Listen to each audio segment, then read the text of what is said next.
Hello viewers, welcome back to new video. In this video, I'll show how to fix Instagram following list not showing problem. Let's see how to fix this problem. Go to Google Play Store,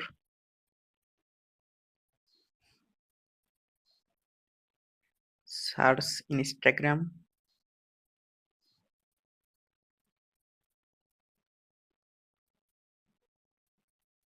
update Instagram if showing on Play Store. Go to phone setting,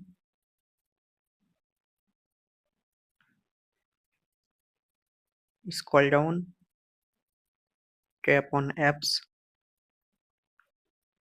search Instagram,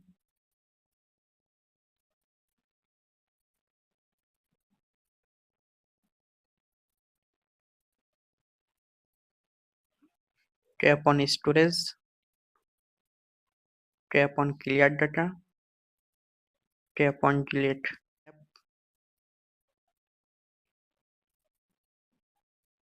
Tap on profile icon, click on following list, click on following list.